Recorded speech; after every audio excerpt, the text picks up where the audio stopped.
ഈ ഒരു കുറ്റവാളി ദീർഘകാലം ഒളിവിലിരിക്കുന്നു, പോലീസിന് പിടിക്കാൻ പറ്റിയില്ല എന്ന് പറയുമ്പം പോലീസിനെ നിങ്ങൾക്ക് പോലീസ് പിടിച്ചില്ലല്ലോ എന്ന് പറയുന്നതിനൊപ്പം ഇത്രയും വളരെ ക്രിമിനലായ വളരെ വലിയൊരു പദ്ധതി തയ്യാറാക്കിയിട്ടാണോ കോൺഗ്രസിന്റെ നേതാക്കന്മാർ കാര്യങ്ങൾ കാണുന്നത് എന്നോട് ചോദിക്കണ്ടേ? ഞാൻ നേരത്തെ പറഞ്ഞൊരു കാര്യമുണ്ട്, 10-30 വർഷം ഒളിവിൽ പോയിട്ട് തിരിച്ചു കിട്ടാത്ത ഒരു പ്രതി അയാളൊരു മിടുക്കനാണെന്നാണോ പറയണ്ടേ? അയാളെ സപ്പോർട്ട് ചെയ്തൊരു മിടുക്കനാണെന്നാണോ പറയണ്ടേ? സിസ്റ്റവും നിയമവും അടക്കമുള്ള കാര്യങ്ങൾ അവർ നോക്കട്ടെ. പക്ഷേ അങ്ങനെ കുറച്ചു കാലം ആരുടെയും മുന്നിൽ കിട്ടാതെ ഒളിവിലായിരുന്നു എന്ന് പറയുന്നതല്ല.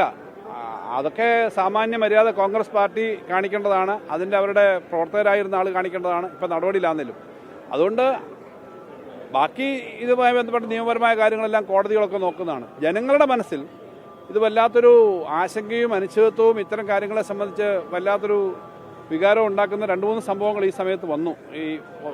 ഒന്നൊരു വിധി, നമ്മുടെ അതിജീവിത 2 കേസിലും അതിജീവിതയുടെ പ്രശ്നമാണല്ലോ, അതുപോലുള്ള കാര്യങ്ങളിലൊക്കെ വന്നേക്കുന്നത് ജനങ്ങളുടെ മനസ്സിൽ ഇത് ന്യായമായിട്ടാണോ ഇത്തരം കാര്യങ്ങൾക്ക് നീതി കിട്ടുമോ തുടങ്ങിയ ആശങ്കയുണ്ട്. അത് കേരള സമൂഹത്തിന് മുന്നിൽ വല്ലാത്ത വിഷമമായി നിൽക്കുകയാണ്. അത് സംബന്ധിച്ച് കോടതിയും നിയമവും നടപടികളൊക്കെ ഉണ്ടാവുമെന്ന് ഞാൻ പ്രതീക്ഷിക്കുന്നു. അതുകൊണ്ട് ഇത്രയും ദിവസം ഒരാൾ ആരും കാണാതെ ഒളിവിൽ താമസിച്ചു എന്നുള്ളതല്ല പ്രധാനം, അങ്ങനെ ചെയ്യുന്നു എന്നുള്ളതിന് ഒരവസ്ഥ ഉണ്ടാവുന്നു. ഉത്തരവാദിത്തപ്പെട്ട രാഷ്ട്രീയ പാർട്ടിയുടെ പ്രവർത്തകരൊക്കെ ആണല്ലോ ഇത്. ആരായാലും ഇത്തരം കാര്യങ്ങൾ ഉണ്ടാവാൻ പാടില്ല. അല്ല, അദ്ദേഹം പറഞ്ഞത് പിന്നെ പടക്കവും വെടിക്കെട്ടും ഇല്ലാന്നൊഴിച്ച് ബാക്കിയെല്ലാം ഉണ്ടാകുന്നതാണ് മനസ്സിലാക്കുന്നത് പത്രത്തിൽ നിന്ന്. ഈ ബൊക്കെയൊക്കെ കൊടുത്ത് സ്വീകരിക്കുകയൊക്കെ ചെയ്യുന്നുണ്ട്. ഞാൻ പറഞ്ഞത് ഇതൊക്കെ ഒരു സമൂഹത്തിനോടുള്ള വെല്ലുവിളിയാണ്. ഇത്തരം കാര്യങ്ങളിൽ എല്ലാവരും ഉത്തരവാദിത്തപ്പെട്ട രാഷ്ട്രീയ പ്രസ്ഥാനങ്ങളെല്ലാം കാണിക്കേണ്ട ചില മര്യാദകളുണ്ട്. അതെല്ലാവർക്കും അറിയാവുന്നതാണ് എന്നാണ് ഞാൻ കരുതുന്നത്.